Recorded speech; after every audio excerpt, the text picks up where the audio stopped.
Right. There we go. Okay. So the topic of today's seminar is WA's carbon neutral challenge. To put it in perspective, we've just coming through COVID and most of the economic analyses envisage climate change as being in prospect a much more serious economic issue than COVID. So here's the big picture. Down the bottom is Australia's domestic emissions back in 2018. We're 24 million people. The UK, 2.5 times our population, has less emissions than Australia.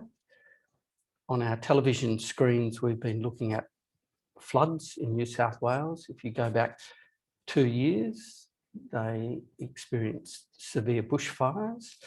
The bushfires emitted more carbon from that event than the entire annual CO2 output of all of Australia. So bushfires are really serious emission events for Australia. And that's an issue under climate change because the frequency of bushfires is suggested to increase. Other big picture stuff, when it comes to agriculture, agriculture is responsible for about 12 to 13% of the nation's emissions. The big sources of emissions are electricity and stationary energy. So that's the sort of energy that is used in industries like brick making, where they use a lot of gas in their furnaces to make bricks. So there's a lot of use of what's called stationary energy in sectors of Australia, and they're the two big sources of emissions along with transport. Regarding the nature of agricultural emissions, agriculture is viewed as a difficult sector in which to reduce emissions, and the trajectory nationwide of agricultural emissions tends to be upward. So instead of helping to contribute to a downward trend in emissions, agriculture globally and within Australia is actually increasing its emission footprint. So agriculture in Australia is not on track to reduce its emissions in line with Paris Agreement. That's a fairly bleak picture of emissions. However, at the industry level and at certainly the agro-political level, there is growing interest in trying to ensure that agriculture eventually becomes carbon neutral. And there are many statements by agricultural organisations and government bodies pointing to that. This was from yesterday's Countryman, the new, or not new, she's continuing as the Minister for Agriculture, but one of her priorities, and I might just read this out, a big part of what led me to decide to go around again is indeed the opportunities and the very strong belief I have that agriculture has to have a seat at the table in terms of being a solution to the problems of climate change. And she also has a view where she, as Minister, wants to encourage cereal and livestock production and horticulture to not only be carbon neutral, but carbon positive. So that's a very bold set of priorities to announce, and she will formally announce that in a month's time. But this was the press statement yesterday. So we have a minister who is very keen in reducing agricultural emissions. What I'm going to now talk about is one possible way of implementing a pathway towards carbon neutrality for WA agriculture and why it is such a challenge. So firstly, measuring emissions. What I'm going to talk about, the emissions measurement is based on the National inventory report. So this is the formal way that agricultural emissions are recorded and measured in Australia. The new version with new emission factors was released in May last year. So all the emission calculations have assumed all those new emission factors that have been recently announced. A paper that John Young, Michael's dad, and I worked on looked at emission reporting for agriculture in various countries and how you measure and report emissions, understandably, can greatly affect farm management. And that's true in Australia. How we measure and report emissions will end up affecting farm management. So I'm taking as given that this is how we measure emissions, and there are ramifications from that. What I've done is I've gone back to 1990, used all the data sets that are available at a shire level through the Australian Bureau of Statistics, and used all the formal means of measuring emissions.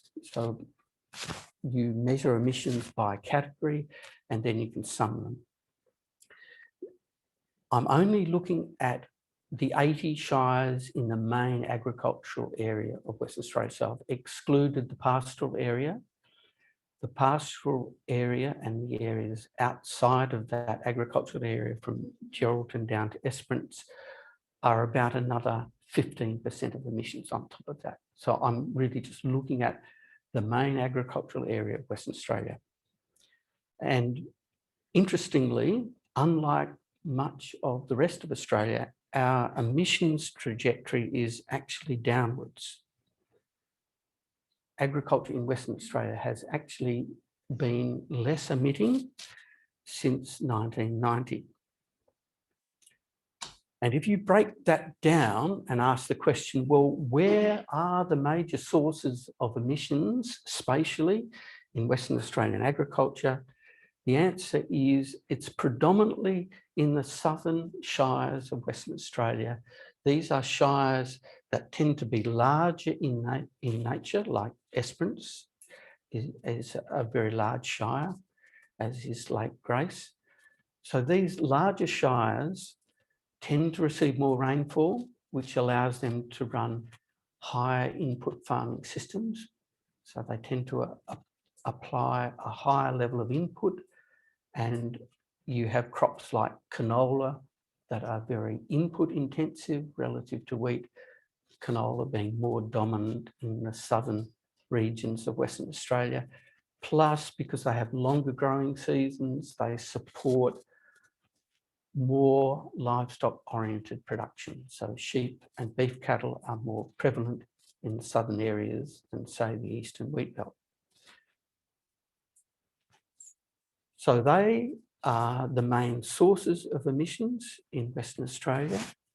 When you look at the change, so that previous chart was in 1990, and you fast forward to 2015, a similar pattern.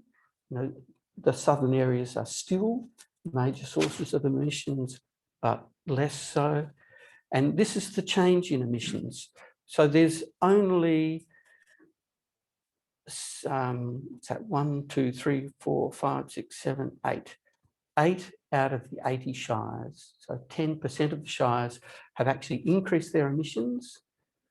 Every other shire has diminished its emissions. And some of the proportions of decline have been quite substantial. So the yellow coloured shires have declined their emissions by between 35% to 50%, which is a dramatic reduction in their emissions since 1990. So over that 25-year period, there has been, in some shires, substantial declines in their emissions.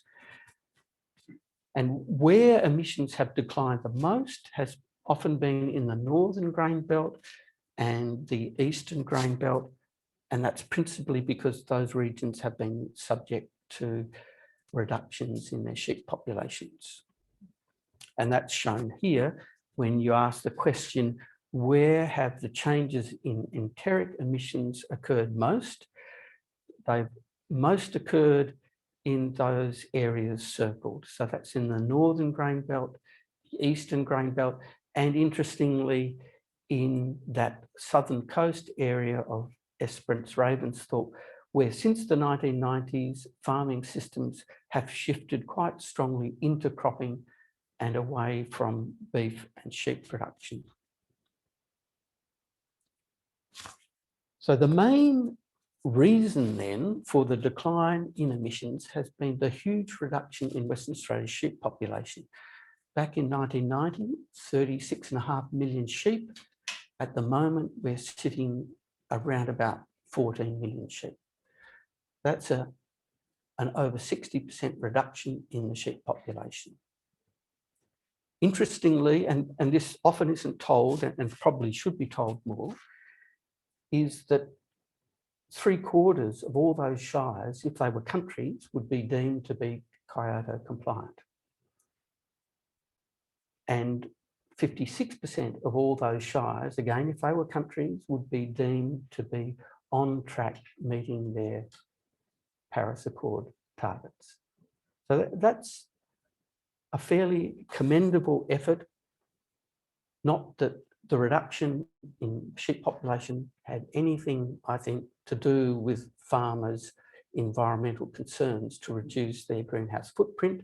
It was solely driven by the relative economics of the sheep enterprise, the wool enterprise versus cropping, and the technologies that underpin those different enterprises and what was on offer.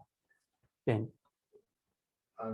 With more cropping comes more cultivation and more diesel use, but I think diesel use is counted in the transport sector, which always is a bit of an anomaly to me. So is this overstating the reduction?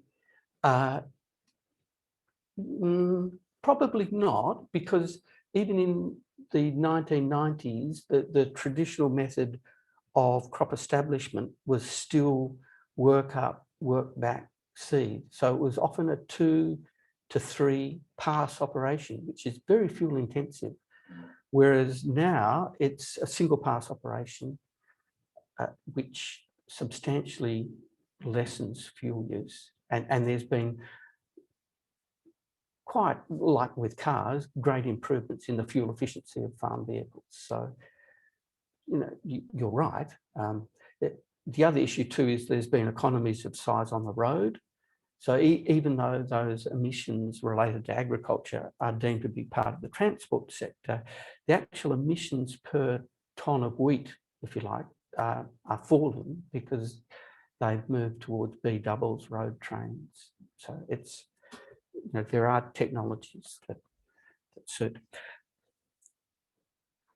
So I've then posed the question, if we were to abate the region's emissions through reforestation, and reforestation is a most obvious way of storing and abating emissions. It's not the only way, and I'm sure during discussion we can open it up. So this is just one main option that is often employed and is a very reliable method for ensuring that you sequester carbon. And that's why the New South Wales Victorian bushfires were so deleterious, because it probably took over 50 years for that pool of carbon stored in those trees to be formed, and in a single summer it was dissipated.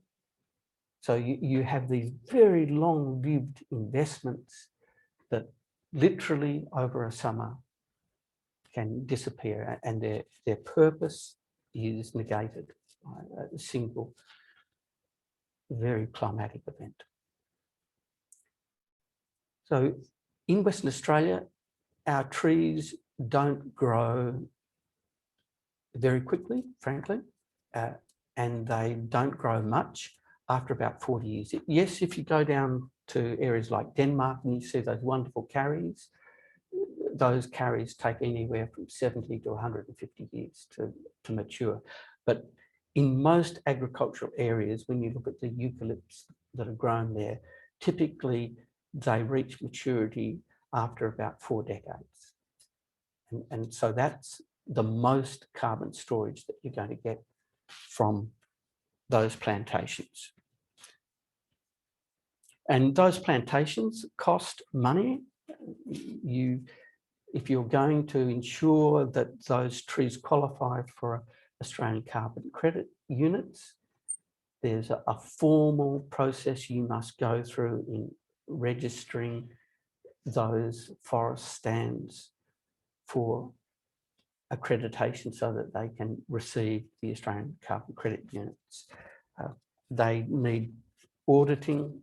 You need to plant species. You need to protect those species. So this is not a costless exercise. And the main cost, of course, is either acquiring or leasing the agricultural land on which you're going to make those investments. And that's often not spoken enough about because farmers are seen to be tree planting and they often plant trees on the less productive parts of their farms. And that obviously is less costly than if you start acquiring whole farms and replanting whole farms into reforested areas. What my analysis hasn't included, and these in some circumstances can be important to consider, are the edge effects of plantations on agriculture. These plantations do extract groundwater, so there can be these border consequences in reducing agricultural production on those fields immediately adjacent to the forest stands. I also haven't included the loss of economies of scale, and that's quite important.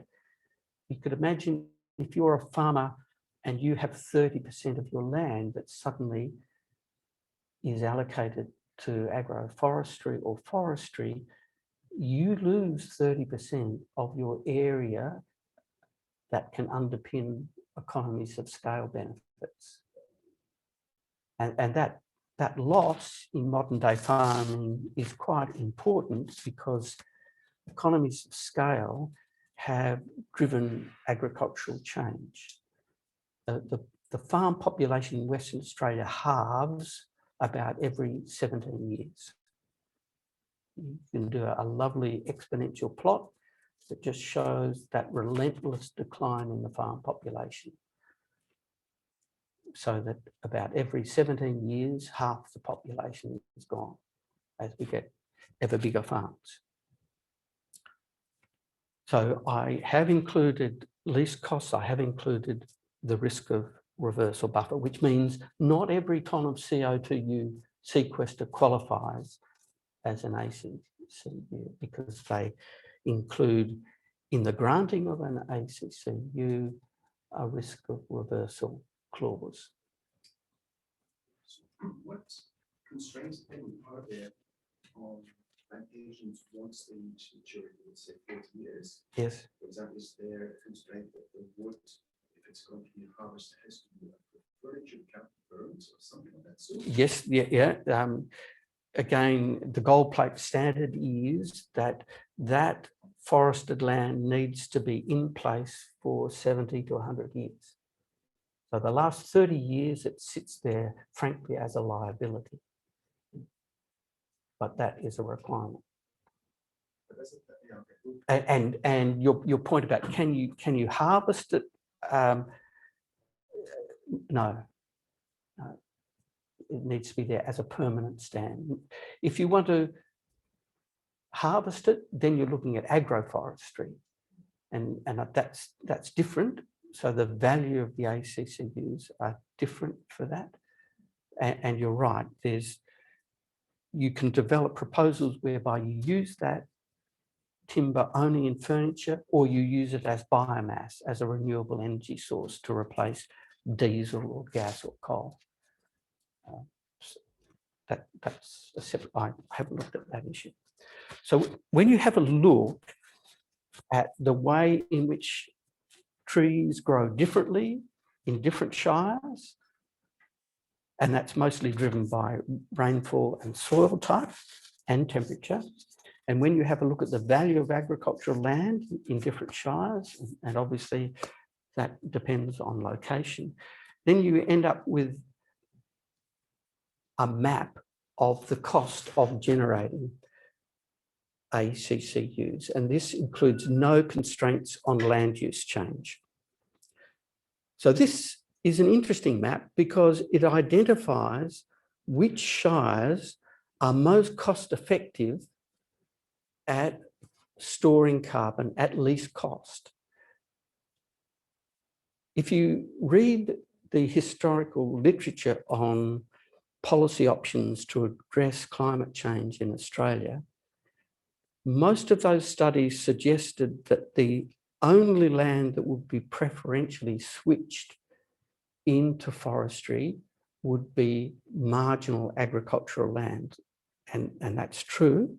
This study does show that. So shires in the far eastern wheat belt, in the southeast wheat belt, are identified as cost-effective sources for sequestration. And they're cost-effective because land there is cheap. The trees don't grow very well, but the land is cheap.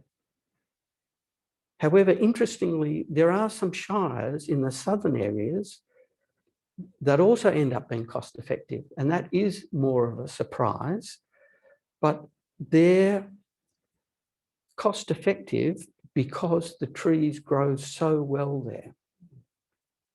So even though the land is more expensive,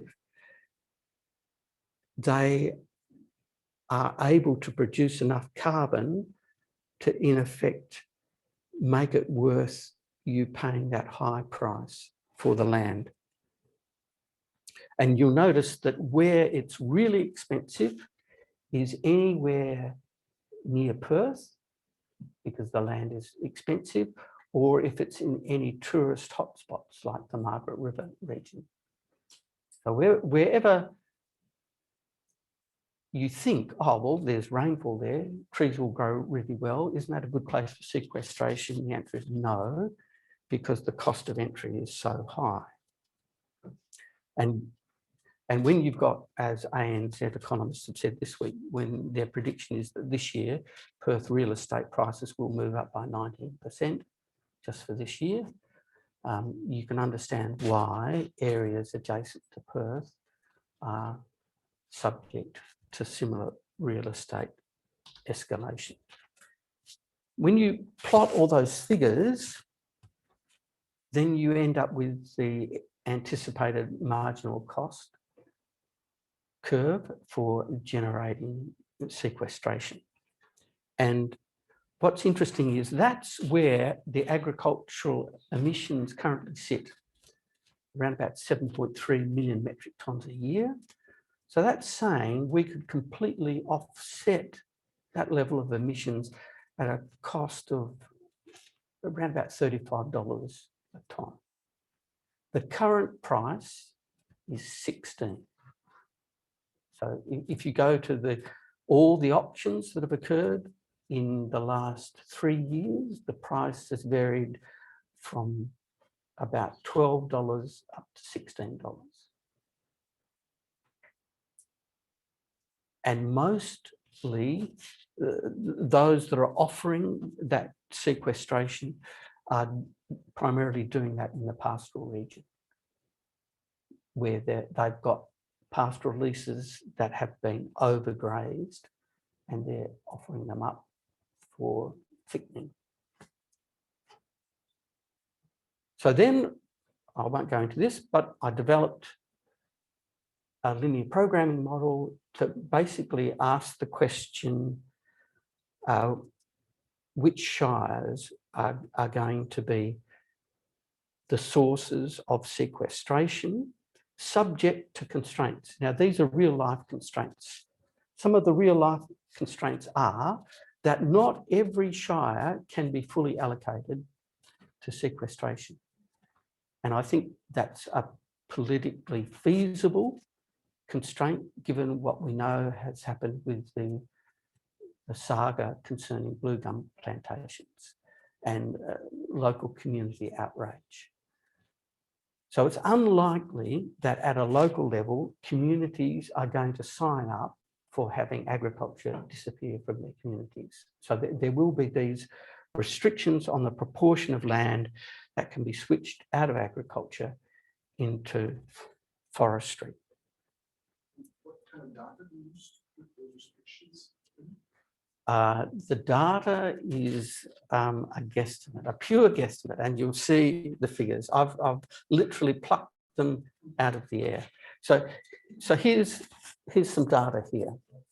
So on the column on your left is the percentage in farmland in each shire. So I basically said that the maximum that you can switch land out of agriculture is a quarter.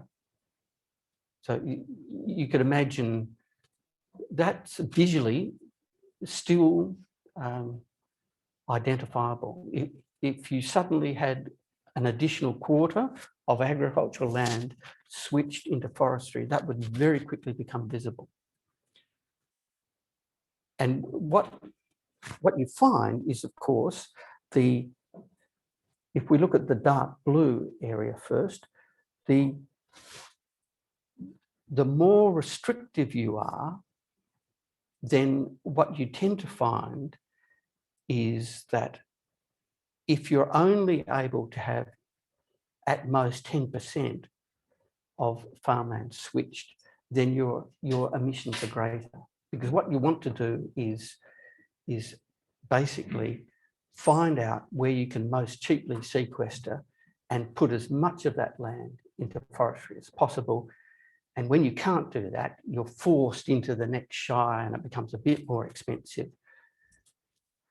And so obviously the most effective thing to do is to ensure that you can have as large a percentage switched out of farming into forestry as possible. The more restrictive you are, then the higher is the cost of abatement.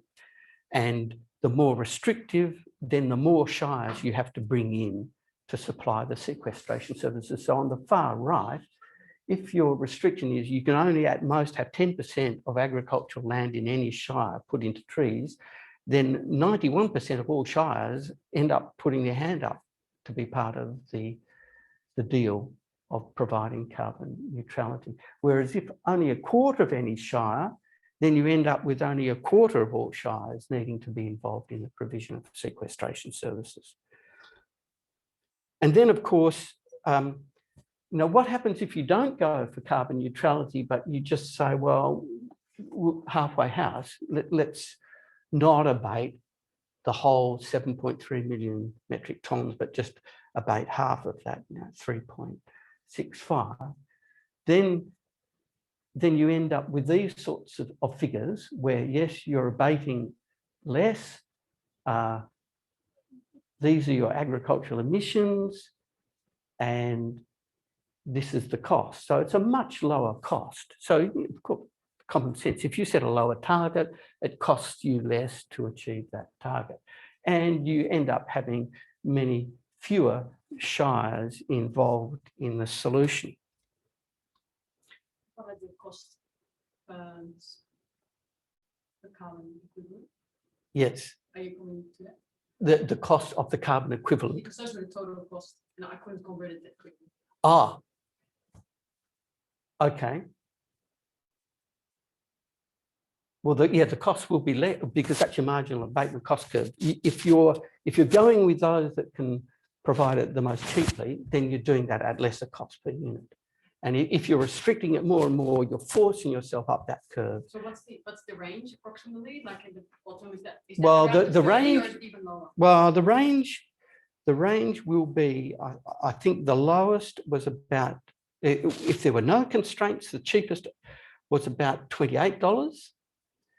And then obviously the more restrictions you impose, you'll move up that curve and you may end up at $40 or something. But I haven't done those sums. So what are the caveats? There are cheaper ways of reducing or offsetting.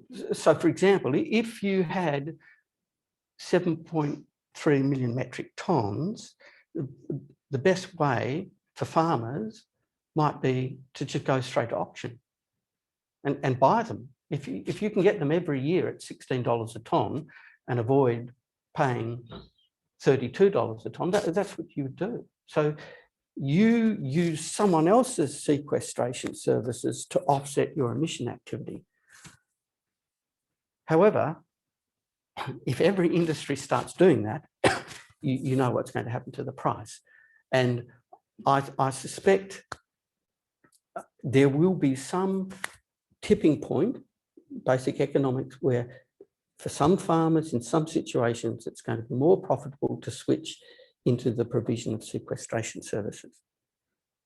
The other thing that I've not taken into account is the fact that farmland prices won't be impacted by reforestation. Now, we know that is the case. That was certainly the case under blue gums. When blue gum plantations came in, they drove up hugely farmland prices in the higher rainfall areas. So if you have a quarter of every shire being placed into trees, you can imagine farmers are very quickly going to identify where is land cheapest and where can you grow trees best. So that demand and supply will affect land prices. But at the moment, because agriculture is so profitable, it actually costs farmers to switch out of farming. The best, most attractive use of farmland is farming. 2 weeks ago in Canberra, when I was online in the ABARES National Outlook and I tuned into the forestry section, that was the complaint by the foresters, that farmland, particularly in Victoria, is too expensive. The actual national estate of plantations is diminishing because there's no cost-effective way to compete against agriculture at the moment. And it'll be years before the shortage of timber kicks in, and then people will suddenly say, oh, wouldn't mind some timber. And then you say, well, just wait 20 years and we'll have some for you. So these are long-lived. And the other thing, of course, about forestry is, as we've seen, is the bushfire risk. These are very risky investments to make. The other important things that I haven't considered is consumers' premiums for carbon neutral products and government payments for all the environmental services associated with reforestation. The challenge, I think, for an export-oriented region, such as in Western Australia, is that most of their consumers will not be prepared to pay a premium for carbon neutral products. About 85% of all grain grown in Western Australia is exported. Our wheat is predominantly sold to low-income households in Indonesia, Philippines, Vietnam. And when you are asking those consumers to pay a premium so that they can have noodles, breads that is based on carbon neutral practices, is a big ask. So I'm more keen about the prospect for meat because well, put it this way, a quarter of all beef, I should say, I know about beef, a quarter of all beef grown in Western Australia is consumed by Perth households. They've got 1 in 4 consumers who are probably prepared to pay a premium. We already do that with commodities like eggs, pork. People do look for MSA grade when they buy beef. So the production process does matter to some consumers and they do pay a premium for it. I think it's more likely for a commodity like oats, because oats is So if I was a West Australian farmer, I'd be developing a certification for West Australian oats that included carbon neutrality, because that becomes a barrier to entry to other suppliers of oats. It's a way of protecting your brand, literally, and signalling to the consumer that the environment matters. And oats already has these wonderful human health properties, and all you're adding onto that is an environmental good property. And the emissions associated with oat production are very small compared to sheep, wool or beef production. So you could do it at very little cost. And that's certainly, if I was advising farmers in Western Australia, I'd be saying start there. Get first mover advantage. So what are the implications? The implications of what I've been telling you is that agriculture is very profitable, and there is an issue of high land prices. The main source of emissions are sheep and beef. So if you can find innovations, and there are some, such as the seaweed supplement, that can substantially reduce emissions, and a lot of those animals are being grain finished. So you've got grain finished lamb, you've got grain finished beef. Adding that supplement reduces their emissions while they're in that feed grain feeding regime. The issue with that seaweed supplement is, can you produce it in a way that is more environmentally friendly? Because at the moment, it has associated with its production the release of bromine, which is a very dangerous greenhouse gas. So that's a separate issue. So another issue would be to use hydrogen in the production of fertilizers. So again, can you reduce the environmental emissions associated with certain agricultural inputs? The other issue is, will governments be prepared to put their hand in their pocket? That I suspect not in the current environment. So when I do the sums, I haven't put them up here, but when I do the sums for agricultural businesses, if they have to become carbon neutral by their own means, that is, switch farmland into forestry so that they can wear the badge of we are carbon neutral, that will cost them at the moment about 3% of the gross value of agricultural production in the region, which translates to about a 15% reduction in farm profit,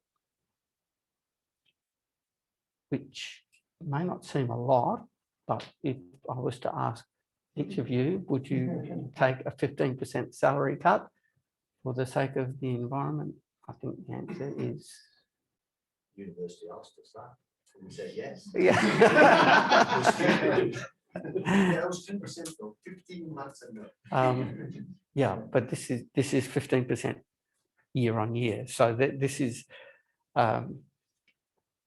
so that's a substantial cut, which means that we need to find more cost-effective ways of abating or reducing emissions. So forestry is an option, but it's probably an expensive and poor option.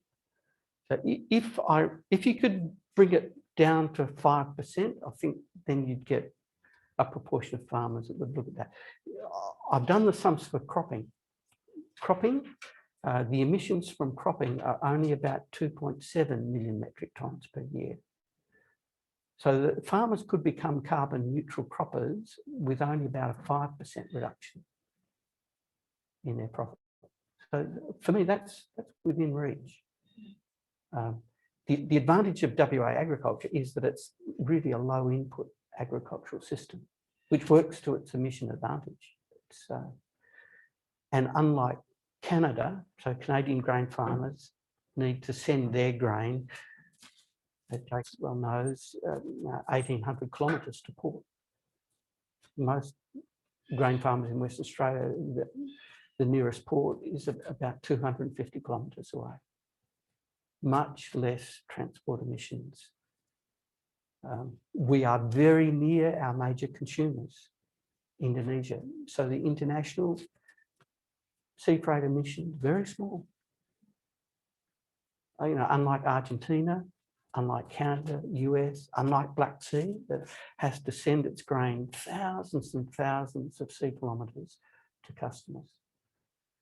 So we do have some spatial advantages. So the first mover advantage from becoming carbon neutral is real. The issue is lowering that cost so that more farmers can embrace it without feeling economic pain. So that's it. Junbo? So, commercial protocol in the Paris Agreement Yep. specify the emission reduction obligation by countries. Yes. You don't have specific industrial No. obligations. No. So what is the justification or motivation for this government ambition about carbon neutrality in all sectors? Yeah. And then, Yeah. given your analysis, Yeah. Agriculture is not cost effective, even at the very Yeah. margin, Yeah, right? so- It's still because of the profitability. Yeah. So why this becomes a state government level goal of? In the case of agriculture, my read of it is that farmer and agricultural organisations are really anxious about social licence issues, and they see carbon neutrality as ultimately to become a social licence issue. No, are you carbon neutral? No. Okay, you can't sell your product. Sorry. You know, supermarkets will say they've done it with caged eggs. You want to grow caged eggs? Fine. We're not selling them. You want to sell muesli? Fine. Is it carbon neutral? No, you're not selling it here. That's the blunt concern that farmers have, because numerically they are a politically weak voice. I mean, we've seen that in the parliament. The last election, there's only 4 National Party members of parliament. They are a weak voice, and they're going to get weaker when they change the voting requirements in the council. So That also means that we should better to increase the public awareness about carbon neutrality, because you can potentially achieve the same goal of allowing farmers to purchase. Yep. Doing the same thing and still achieving helping the economy to be carbon neutral, but not necessarily engaging me myself doing a business. yeah, that's right. So the better option may be having solar farms in agricultural areas, just getting rid of the emissions from the electricity sector and saying, look, agriculture's emission proportion is growing because we're not changing how cows and sheep behave easily, but we've made a huge contribution to reducing emissions in the electricity or the transport sector. You know, that's our commitment as farmers. We've got cheap land that we can put lots of solar panels on. You can't do that in the city. We can do that in agriculture. We'll do that for you. Yeah, I think your analysis sort of overstates the costs and understates the benefits. Yeah. In particular, just this 25%. I mean, that's a proxy for the Yep. non-linear cost. Yeah. And probably every shire has got some bad land. Yep. And you think of the land that's borderline saline. Yep. You know, and the yield variation that there is within a shire. So Yep. that's perhaps a comment on. No, yeah, that's a valid comment. I mean, the benefits of reforestation for other reasons are quite significant. That's true. I've thought about that. The issue with those lands that you think aren't very productive, that often means the trees aren't very productive either. So Yeah, they actually don't. You can't put them in the middle of the Yeah. You know, they actually don't grow very well. You know, the land is cheap, but it's not very productive, and so it's all about low. And that's why some of the southern shires are better, because although the land's expensive, the trees grow really well. But you're right, in practice, farmers would be looking for those spots where trees grow reasonably well, but the characteristics of the slope or whatever inundation mean that I'm not going to We farm also it. need to run an experiment, just offer $16 a tonne and see what happens in Western Australia. My guess is that some farmers would put their hands up at that price and do something. They already have that. experiment. They already have that Emission experiment, and yeah, they have that experiment, and the answer is no. So I'm not interested. Not interested. But it's They're- partly they're- because well, of cost and yeah. legislation regulation. Having said that, there are some farmers that are interested at those prices because they're interested in the carbon payments being a floor to their revenue stream. So they're operating in these very volatile environments, and they're prepared to give up some paddocks to give them an income stream through the poor periods. So it's not that they see it as profitable, but they see it as a way of income smoothing so that they can avoid those desperate troughs of twin years of drought. Steve? There's another aspect that we haven't mentioned regarding the value of land over time. If these issues become more important because the impact of climate change are increasing, Yep. they're not increasing only here, they're increasing everywhere. Yes. And that means agriculture, is gonna, as a number of studies suggest, is going to suffer in many other areas. This is going to bring prices for a number of agricultural products up, which means that simultaneously the value of agriculture is actually going to go up with climate change. And that's going against the other dynamics we've been Yes. talking Yes. Watch that space, because the history of the last 3 decades is that the real prices of agricultural products continue to go down. And we've been waiting a long time for the supposed uptick, you know, when agriculture finally becomes really valuable. And these scientists keep on finding these ways of making these inputs more and more efficient. That's just terrible. about. I mean, yeah, it's a sort of cat and mouse. Yeah, yeah. Cat and mouse. And the other thing to remember is that the world's population is plateauing.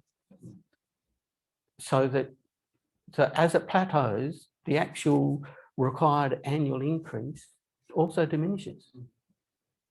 So you actually don't need to be increasingly productive if the world's population plateaus. The only issue then is how rich are these people and how much will the income drive their consumption behaviour, because numbers won't. And the other question I had is we've been talking in this assumption that farmers have to bear the cost of the reduction. Emissions, yes. That's a public good. Why should they bear? Why should it be imposed on the rest of the population one way or another? Yep. Imposed, I'm saying. Yeah. In some ways, because it basically is just paying for a service. Yeah, and that's Chumbo's point, that you know there are other industries that could do it much more cost effectively than agriculture. So why are you targeting agriculture?